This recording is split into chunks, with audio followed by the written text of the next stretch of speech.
Salut tout le monde, aujourd'hui on se retrouve pour un nouvel épisode de Faux Raccord Stargate et au programme 4 épisodes. Le Fellow, Hathor, Cassandra et Core Eye. 4 épisodes qui ont chacun leur petite boulette mais qui restent quand même très réussis. Je suis accompagné de monsieur Cerise. Salut, Walter, viens de voir le papier, il y a moins de choses que la fois précédente. Hein. Oui, les Faux Raccords se font rares hein, et il faut dire que Hathor m'a donné du fil à retordre. L'épisode était très bien foutu, mais j'ai quand même trouvé quelques bévues. Hein. Allez, c'est parti, on commence avec l'épisode Le Feu et l'eau. Bon, on commence avec une petite perche, donc prêtez attention au torse de Teal'c, vous allez voir l'ombre de la perche.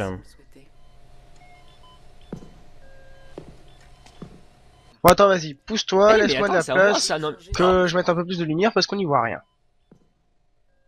Ah ouais, t'as raison, on voit mieux. Bon bah t'as raison, d'accord, ok. Dans l'extrait suivant, SG1 donc en terre d'Aniel, et lors de la cérémonie, un des officiers se met à jouer la sonnerie aux morts américaine.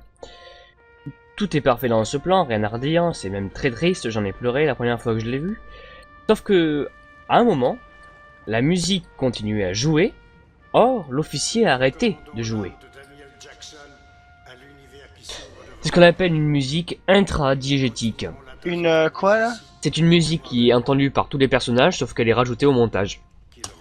Je te sens perplexe. Bon, bah écoute, on va passer à l'extrait suivant, je te passe la scène, tu me dis s'il y a un truc qui te choque.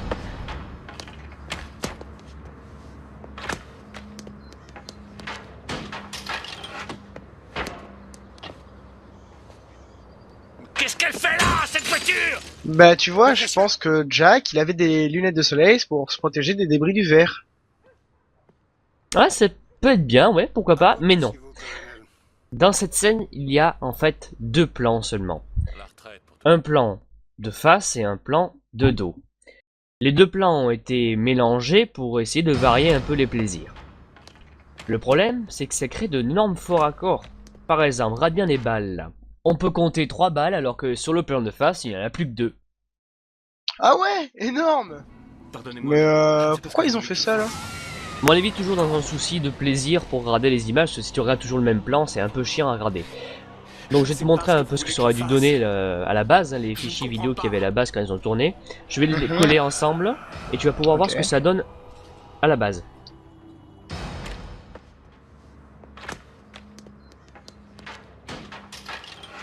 Ah ouais, c'est vrai que c'est chiant. Hein. Qu'est-ce qu'elle fait là? Poum, la voiture du général. Mais qu'est-ce que...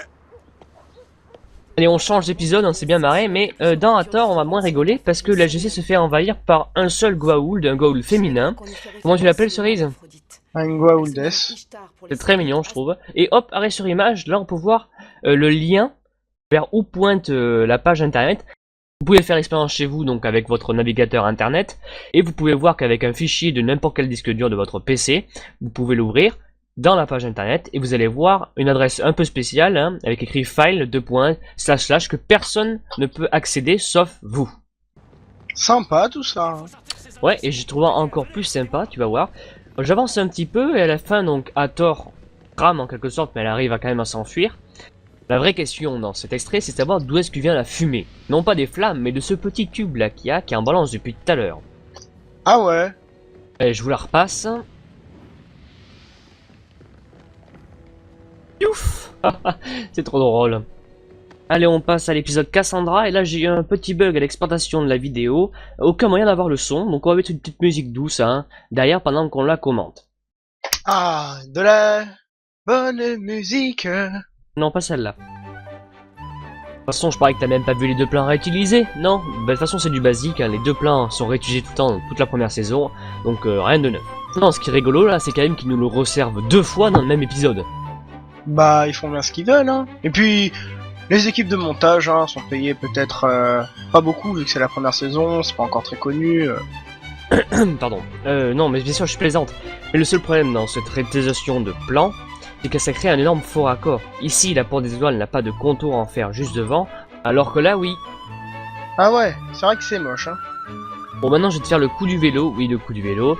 Alors, tu vas voir, là, sur ce plan-là, il n'y a pas de vélo entre la balançoire et Carter. Mais pourtant, quelques plans plus tard, paf, il y a un vélo. Là, je suis pas trop sûr. Attends, c'est pas tout, regarde. Et là, on regarde sous la chaise de Carter, qu'est-ce qu'on voit? Un gaffeur. Là, je suis vraiment pas sûr. D'accord, d'accord. Mais là, ça par exemple, c'est le cratère où va y avoir l'explosion, on va bien calmer le lieu. Quelle explosion? Ok, j'ai rien dit. Et alors là, je sors le plus gros faux raccord que j'ai trouvé, ça c'est un vrai faux raccord, le faux raccord du chronomètre, un chronomètre qui se rebiffe. Regardez bien, je vous ai fait un petit montage, c'est rigolo. Là c'est le plus marrant, regardez, ça fait 11, 12, 11, 12. Et on est d'accord, le chrono s'arrête à 11 des poussières. Hein. 10 secondes plus tard, on se retrouve avec un chrono qui est à 12 de points quelque chose. Une dizaine de secondes supplémentaires, on est arrivé quand même à 14 de points quelque chose. Et puis là, comme cela n'a pas encore vu, ça revient à 13.24. Et puis là, c'est même plus 10 secondes, hein. Là c'est presque une minute. Une minute plus tard, on revient à 13 de points quelque chose. On passe à l'épisode Core Eye, et une grosse surprise m'attendait au visionnage. Ouais, parce qu'il y avait un décor réutilisé, même deux ici. Hein. J'avais déjà remarqué que les polices avaient utilisé les décors du monument de l'épisode Les Désignés, mais là c'est flagrant, et j'en parle, hein, parce que le décor a été réutilisé 4 fois. Supplice de Tantale, Les Désignés, Terre de Lumière, la grande salle où on avait vu le nombre de caméras lors du travelling, par exemple, et dans Core Eye. J'ai fait un mélange de deux épisodes, donc celui de Les Polices et celui de Core Eye, et vous allez voir, c'est hallucinant. Plus grand escalier que descend Daniel par exemple. Bon, on repeint le mur, et puis on enlève un mur au fond, et voilà, on obtient un nouveau décor avec une prison au milieu. Le truc, c'est que c'est super voyant. Donc là, on a la porte où le docteur Lamford arrive dans Heliopolis. Les gradins sont à présent utilisés par les escaliers au-dessus. Et voilà, un nouveau décor. Stark était géant, le roi du recyclage. Exactement, et alors libre à chacun d'aller retrouver les petits décors réutilisés un peu partout dans la série. Il y en a plein, hein, amusez-vous bien. Hein. Allez, une dernière petite chose, une erreur de montage, prêtez attention à l'emplacement de Daniel dans le décor. Là on le voit avancer avec un plan rapproché, et puis là hop, il revient à sa place initiale.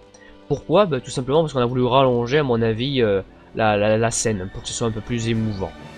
Moi, j'ai fini. Très bien, c'est la fin de cette émission, on se retrouve la semaine prochaine pour les 4 épisodes suivants.